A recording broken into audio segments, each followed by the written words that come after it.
नमस्कार। आज की क्लास में हम पॉलिटी का टॉपिक राज्य के नीति निर्देशक तत्व लेंगे।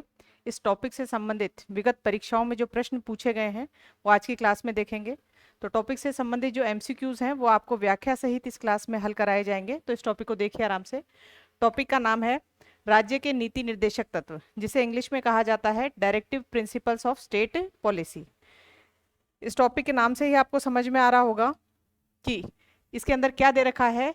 राज्य जब अपनी नीतियों का निर्माण करेगा, निर्माण करते समय उसे कौन से तत्व या सिद्धांत ध्यान में रखने हैं, निर्देशक तत्व दे रखे हैं, या फिर इंग्लिश में बोलेंगे कौन से डायरेक्टिव प्रिंसिपल्स हैं जो स्टेट अपनी पॉलिसी बनाते समय ध्यान में रखेगा। डीपीएसपी या राज्य के नीति निर्देशक तत्व से संबंधित जो संविधान में भाग है वो कौन सा है, भाग 4। और कौन से अनुच्छेद हैं, 36 से 51 तक जो है राज्य के नीति निर्देशक तत्वों का उल्लेख है। फिर बात करते हैं राज्य के नीति निर्देशक तत्व जो हैं ये संविधान में इनका प्रावधान क्यों है, क्या उद्देश्य है। तो उद्देश्य ध्यान में रखेंगे, इनका उद्देश्य है कल्याणकारी राज्य की अवधारणा। अगला देखिए, एक एक क्वेश्चन देखते हैं। सबसे पहला है राज्य के नीति निर्देशक तत्व किस देश के संविधान से प्रेरित होकर हमारे संविधान में लिए गए।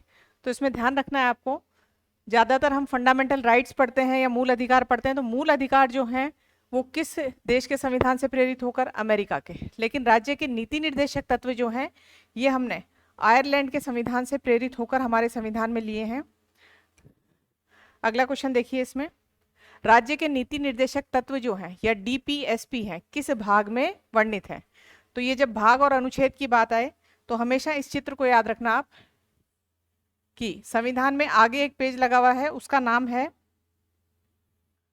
प्रस्तावना, जिसे हम प्रीएम्बल भी कहते हैं या उद्देशिका भी कहते हैं।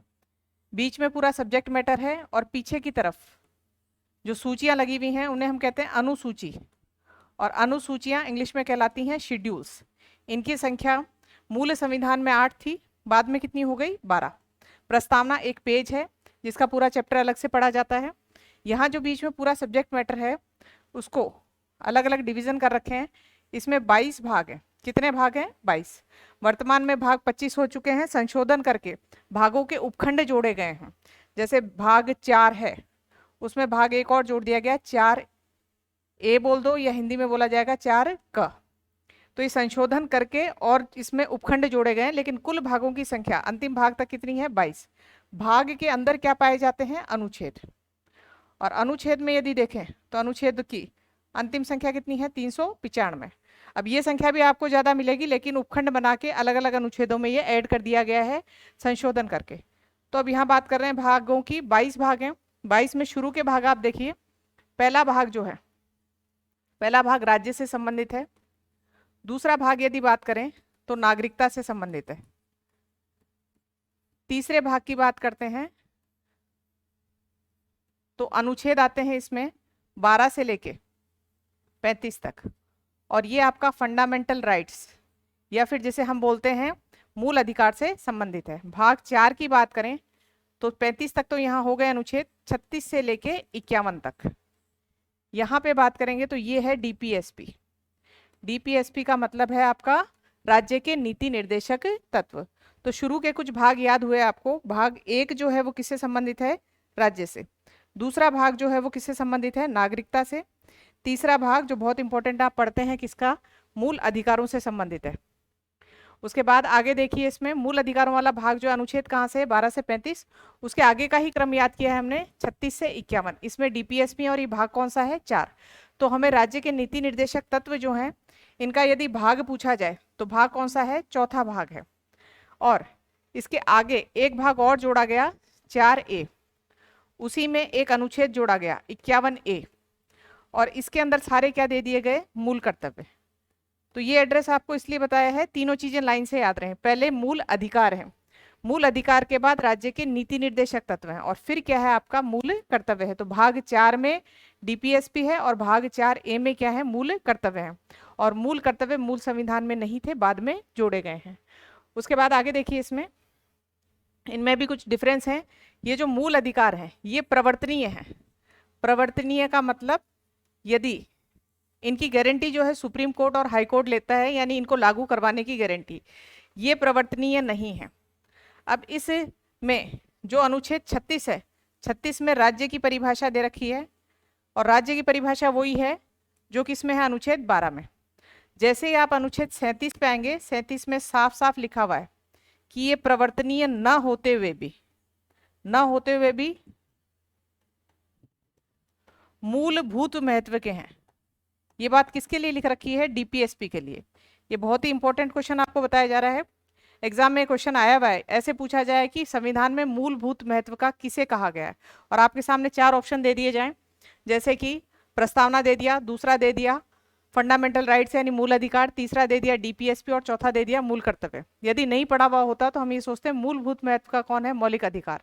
तो यहाँ पे ध्यान रखना है, मौलिक अधिकार जो है मूलभूत महत्व के नहीं बता रखे हैं। किसके लिए लिखा हुआ है, डीपीएसपी के लिए। तो क्या लाइन लिख रखी है कि प्रवर्तनीय न होते हुए भी किस महत्व के हैं, मूलभूत महत्व के। ये बात किस में लिखी हुई है, 37 के अंदर, अनुच्छेद 37 में। उसके बाद अगला क्वेश्चन देखिए, राज्य के जो नीति निर्देशक तत्व हैं इनका मुख्य उद्देश्य क्या है। तो अभी आपको टॉपिक के नाम से ही बताया था, राज्य के नीति निर्देशक तत्व यानी राज्य नीतियां बनाते समय, अपनी जो भी योजनाएं बना रहा है उस समय कुछ निर्देशों को ध्यान में रखेगा, कुछ सिद्धांतों को ध्यान में रखेगा, वो बातें संविधान में दे रखी हैं। तो मौलिक अधिकार की रक्षा करना ये इसका उद्देश्य नहीं है। अगला है सरकार को नीति निर्माण में मार्गदर्शन करना, तो इसका उद्देश्य ये है। बाकी ऑप्शन दे रखे हैं, संविधान संशोधन का अधिकार देना, न्यायपालिका को शक्तियां देना, ऐसे कुछ भी इसके उद्देश्य नहीं है। उद्देश्य क्या है, सरकार का नीति निर्माण, नाम से ही पता चल रहा है नीति निर्माण के समय क्या करना, मार्गदर्शन देना। उसके बाद देखिए इसमें राज्य के नीति निर्देशक जो तत्व हैं इनको कितने वर्गों में बांटा गया है। तो ये जो नीति निर्देशक तत्व पढ़ेंगे आप, तो इसमें जो सिद्धांत हैं उनको 3 भागों में बांटा गया है। 3 भागों में आप देखेंगे तो एक तो आपको गांधीवादी सिद्धांत मिलेंगे। अब गांधीवादी सिद्धांत कैसे, जैसे कि आप अनुच्छेद 40 की बात करते हैं, अनुच्छेद 40 के अंदर ग्राम पंचायत की बात होती है, ग्राम पंचायत, ग्राम स्वशासन, तो ये विचारधारा जो है किसकी है, गांधीवादी विचारधारा है। दूसरा इसके अंदर आपको ध्यान रखना है, यहाँ पे उदारवादी विचारधारा की भी बात की जाती है, जैसे कि कृषि और पशुपालन जो है उसमें आधुनिक या वैज्ञानिक तरीकों को अपनाना, ऐसी बातें करते हैं।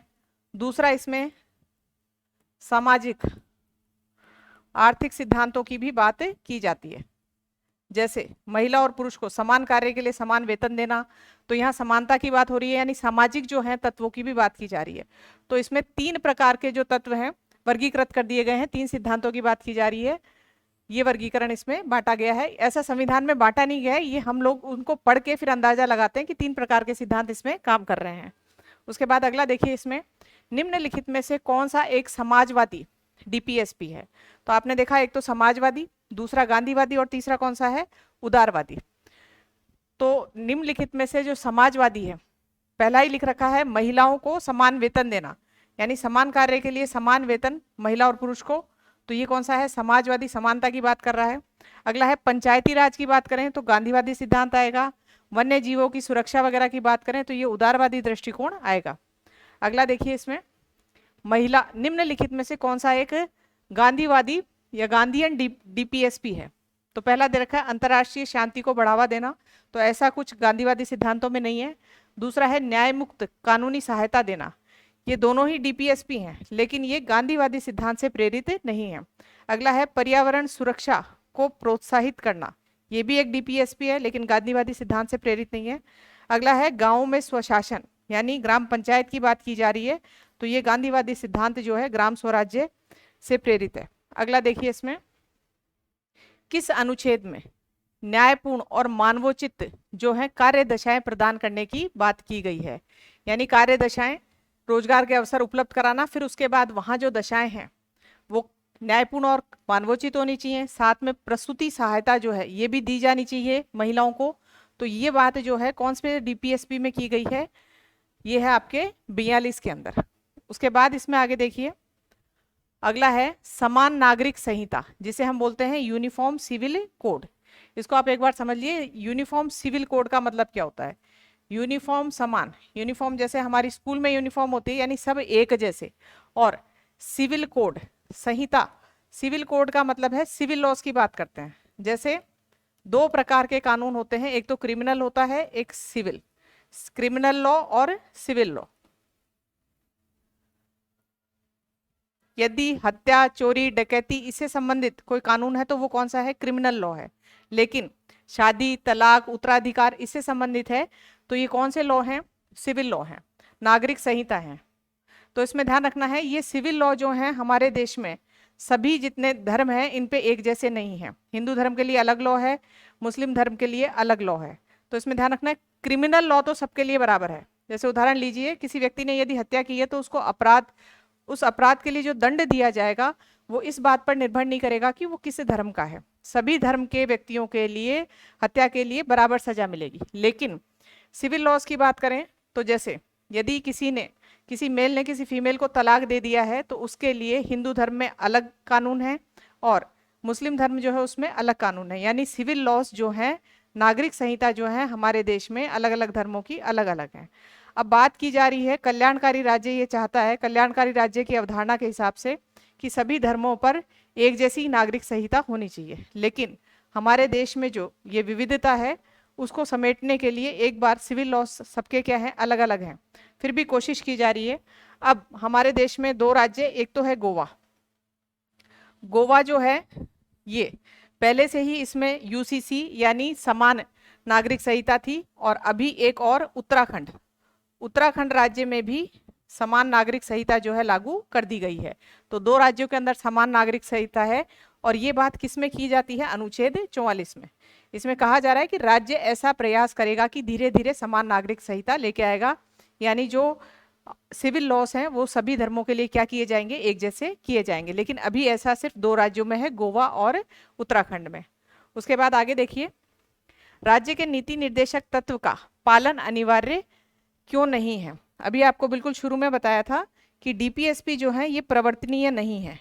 डीपीएसपी किस पे लागू होते हैं? राज्य पे, कि राज्य अपनी नीतियां बनाते समय इन निर्देशों का या इन सिद्धांतों को ध्यान में रखेगा।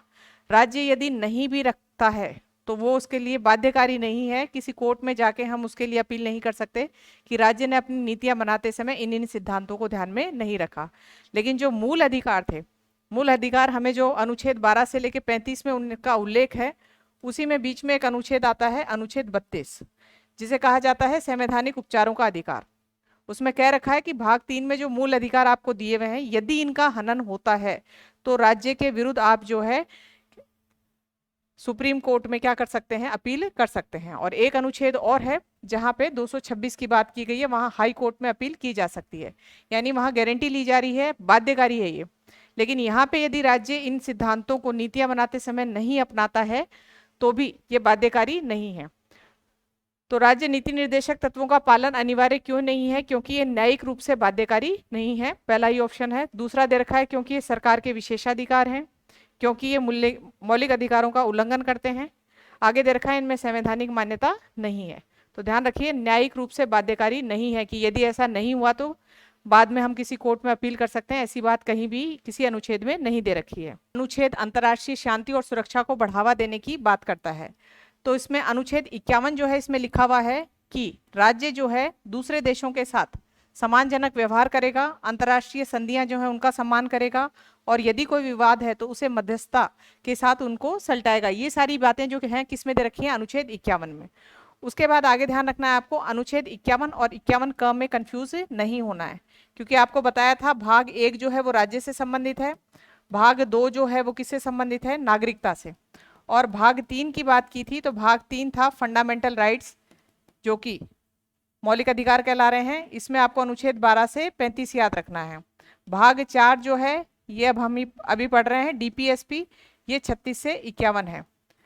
भाग 4 क जो है ये है आपका, इसमें 51 क जोड़ा गया, ये है मूल अधिकार, ये बाद में जोड़े गए। तो इन चीजों का ध्यान रखेंगे। ये 51 क है और ये किसकी बात कर रहे हैं? 51 की।